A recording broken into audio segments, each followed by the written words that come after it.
Pat, and I work for the Prosper Community Library. I am doing a segment on crochet, just some simple projects to maybe help inspire you to want to learn how to crochet, or perhaps pick your hook up again if you already know how. Today we're going to make some little cotton washcloths. These are so cute, super quick. We're going to be making them out of cotton yarn, but double-stranded. So I've made two little balls here for that washcloth that we're going to make together today. So a K-hook, some scissors, and a yarn needle to finish things off. So I'm going to get my camera situated, and I'll meet you back here in just a moment, and we'll get started making these washcloths. Okay, I think we're all set. I have my cotton yarn, double-stranded, ready to go here. You could certainly do single-stranded cotton yarn. I just like the thickness that this yarn creates for this washcloth. Okay, so with the two strands in hand, I need you to make a loop. And then insert your hook into the loop. And we're going to chain 20.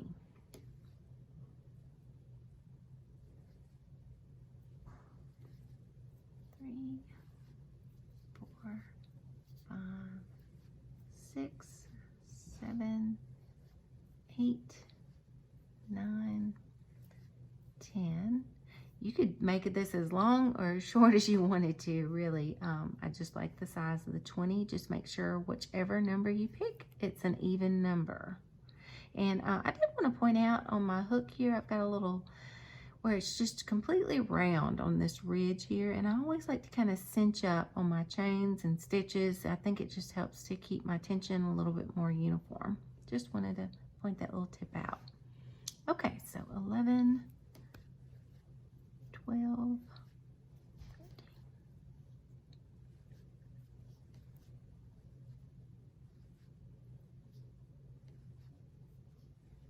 13, 18, 19, 20.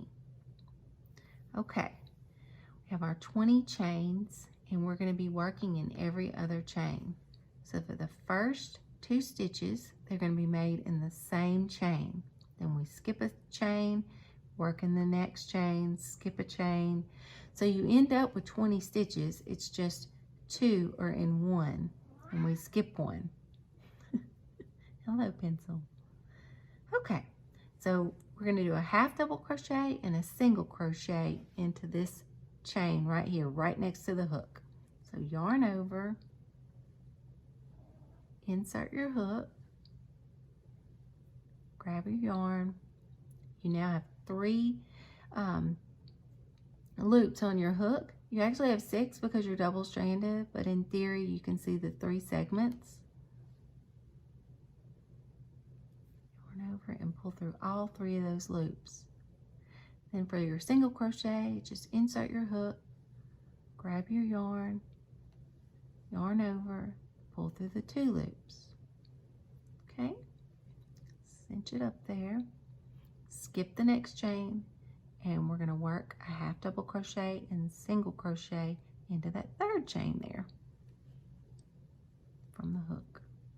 Yarn over, grab your yarn, 3 loops on the hook, yarn over, pull through all 3 loops, cinch it up, single crochet, insert your hook, yarn over,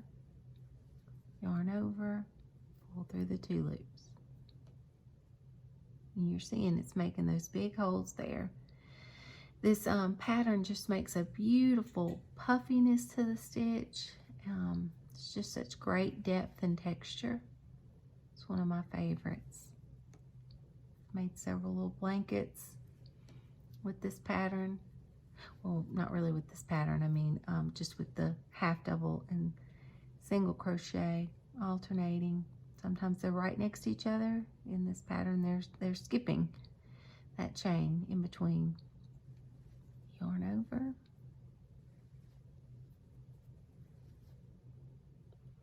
all through 3 loops, single crochet,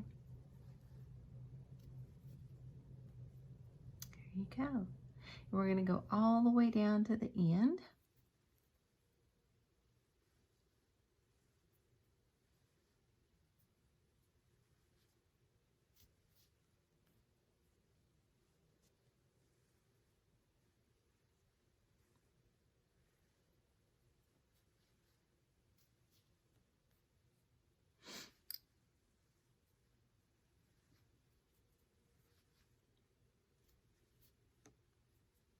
And a single.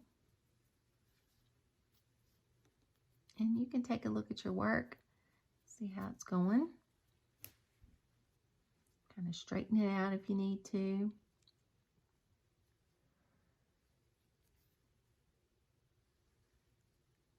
Make it to the end, and we're going to chain one and turn.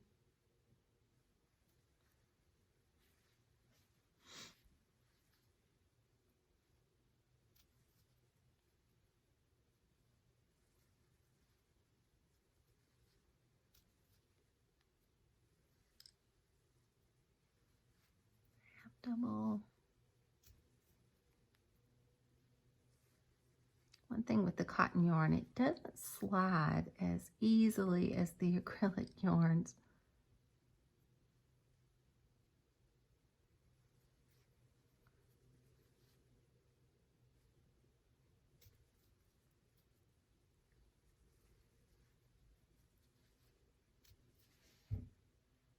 All right, we're at the last stitch, last chain, half double.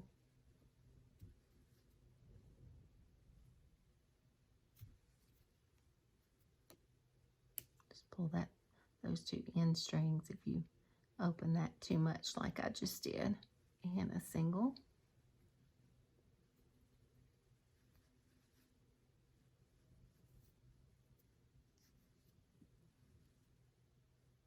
Look at that.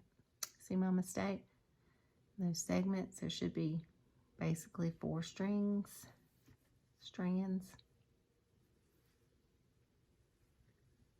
Pay attention to those little misfortunes.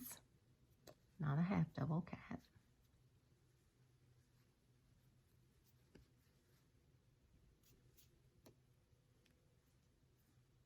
Okay, so now that we're at the end, it looks tiny. It's hard to believe it's going to be as big as the example I showed you earlier, but it will work out just fine. So you're at the end, so you're gonna chain one and turn. And then we're gonna basically do the same thing we just did by skipping stitches. So half double and single into the first stitch you see there, skip, half double single, all the way down to the end. That very first stitch.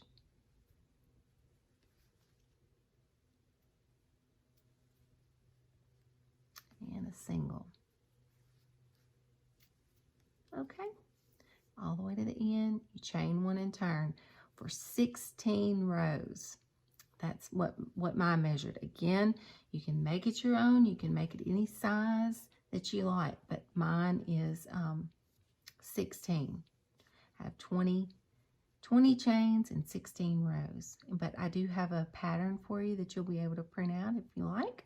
So I'm going to switch over to my example that's kind of already finished here, almost, and we're going to close out this washcloth together. So you can, oh, and let's talk about this too. You can see the edging that the washcloth is made. That's happened naturally because the last stitch on each row has been left open, and then when you're chaining one and starting in the first stitch on the other, it tends to make that edging there, and so it turns out really pretty. It's an edging that forms naturally. You don't have to go back and add it at the end. Okay, yarn over, half double and a single,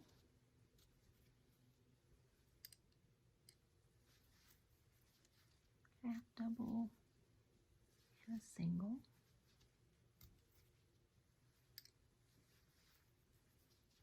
half double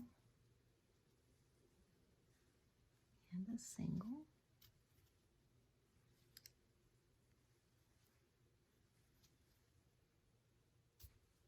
double, and a single. And you can see what I mean exactly. There is the last stitch on the row, but we leave that open every time. So that's how that edging is being formed. All right, so I've got 16 rows here. I'm going to yarn over one more time and pull through and all the way through. And I would have normally still been attached to my yarn, but for the example, I had to go ahead and cut that. So just pull that tight. And then you're going to be using your yarn needle to weave in the ends on each end. If you wanted to, you could take each one individually. That way you can run it in different directions. It's always good to go one way and then come back the other, really secure and lock those ends down, because I don't really like to tie knots and things. It just doesn't do well for me. Okay.